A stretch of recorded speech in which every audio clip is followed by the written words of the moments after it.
Especialistas em contas públicas alertam que um déficit primário de 0,5 já obrigaria o governo a contingenciar ali cerca de 40 bilhões de reais logo no começo do ano. Isso poderia até impactar diversos programas sociais. O ministro da Fazenda, Fernando Haddad, ele tem insistido em zerar o déficit primário já no próximo ano com a aprovação de projetos de lei para aumento das receitas. Mas estas propostas ainda têm enfrentado algumas resistências lá no Congresso. Inclusive, né, Felipe, eu estava olhando aqui, tem uma fala do próprio secretário de Política Econômica do Ministério da Fazenda, o Guilherme Mello, e ele traz que o Brasil não vai desistir, né? Ele não vai desistir ali, a equipe econômica não vai desistir de buscar este déficit zero, mesmo que a meta mude. E ele diz que é muito importante, justamente, né, perseguir esse déficit zero, ao menos, mesmo que tenha algum tipo de alteração, né, esteja ali enviado algum tipo de alteração sobre esta meta, por conta,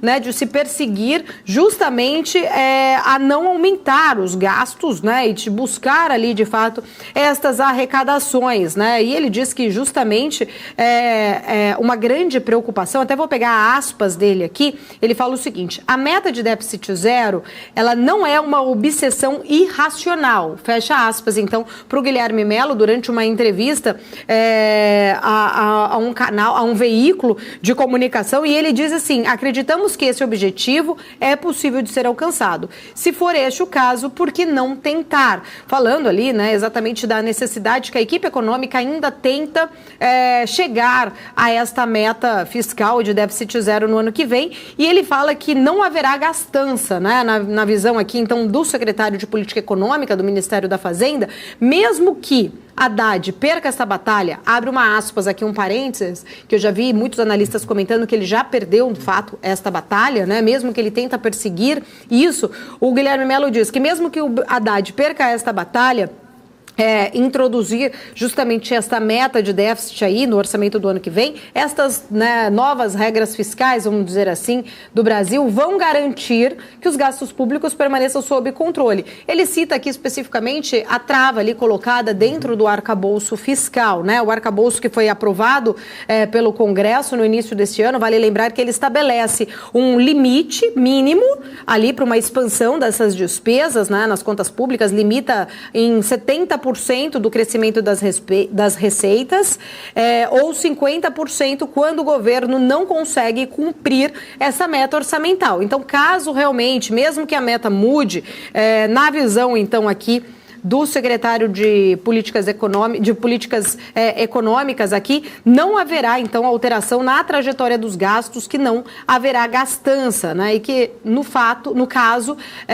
eles ainda tentam buscar ali esta possibilidade de se mostrar que é realmente factível esta busca por este déficit zero. Vale só reforçar alguns pontos também importantes em relação a este tema, Felipe, porque ainda tem muitas dúvidas, né? De fato, quando seria alterado, se vai ser realmente até a semana que vem, que precisaria ter este prazo, ou somente, então, no começo do ano que vem, até março do ano que vem, se for feita esta alteração ali, né? E qual vai ser, de fato, esta alteração? A gente viu aqui Lindbergh colocando duas possibilidades que ele deve apresentar, uma de 0,75, uma de 1 ponto. Tudo isso deve pesar, inclusive, na reação das expectativas em relação à questão do fiscal. A gente viu que toda esta dúvida ou todas essas incertezas em relação ao fiscal voltou a ser mais debatida, inclusive na própria ata do Copom de ontem. A gente comentou sobre isso, né? Há uma grande preocupação, de fato, em relação a não trazer uma desancoragem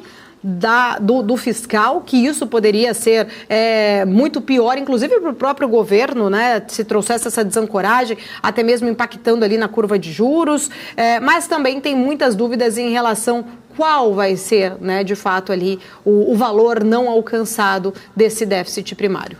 Pois é, Paula, a gente percebe que por mais que a equipe econômica fale bastante a respeito de perseguir a meta, se efetivamente mudar a meta, vai ter um impacto muito forte nas contas públicas, vai ter uma pressão por mais gastos, por mais que a equipe econômica fale que não vai ter mais gastos. Justamente se amplia a meta de déficit, abre mais espaço para gastos, parlamentares vão querer mais gastos, setores de interesse vão querer abocanhar um pedaço desse gasto. Inclusive, nesse orçamento, nessa lei orçamentária, teve uma mudança importante que foi colocada. O relator, ele anunciou que vai criar um novo tipo de emenda parlamentar, que vai ficar, inclusive, sob o controle dos líderes partidários no Congresso. É a RP5, que vai ser abastecida com os recursos do antigo orçamento secreto, que hoje são de responsabilidade do governo federal. Portanto, mais um tipo de emenda parlamentar, né? E aí, mudando a configuração, não vai ser mais o governo, vai estar sob a batuta dos líderes partidários, essa distribuição de recursos. Aumentando a meta, possivelmente vai ter mais gastos e mais gastos também para os parlamentares poderem abastecer, né, os seus redutos eleitorais. Agora tem uma questão importante, você falou da desancoragem das expectativas, é justamente isso que o mercado teme, Paula, porque o mercado já sabe que o governo não vai conseguir entregar o déficit zero no ano que vem. O mercado já está precificando algo em torno de 0,8%, 1% de déficit primário no ano que vem, em 2024, por conta da trajetória das contas públicas, justamente porque não está conseguindo arrecadar quanto se imaginava que fosse arrecadar e não estão cortando gastos no governo federal. Muitos gastos que poderiam ser cortados, eliminados ou até mesmo reduzidos, esses gastos não estão sendo reduzidos. Inclusive, o próprio ex-secretário especial do Tesouro, que agora está na Bradesco Asset, que é o Bruno Funchal, ele diz que o seguinte: essa desancoragem é muito prejudicial para o governo, não é porque não se acredita que vai ter o déficit zero, não se acredita. A consequência é que, a partir do momento que se afrouxa a meta, que se estende a possibilidade de gasto, de 0 para meio ou até mesmo 0,75, como o próprio senador Lindbergh Faria quer, vai desancorar essa expectativa e o mercado vai achar o seguinte: poxa, o governo não está fazendo nenhum tipo de esforço para reduzir o déficit, o governo está até mesmo colocando mais possibilidade. E se mudou a meta uma vez, pode mudar duas, pode mudar três, pode mudar a regra do jogo no meio do caminho. E isso acaba justamente trazendo essa desancoragem das expectativas. E na visão dele, qual que vai ser o impacto? Inflação maior ao longo do tempo, reduz espaço para corte de juros. PNC News. Informação que gera valor.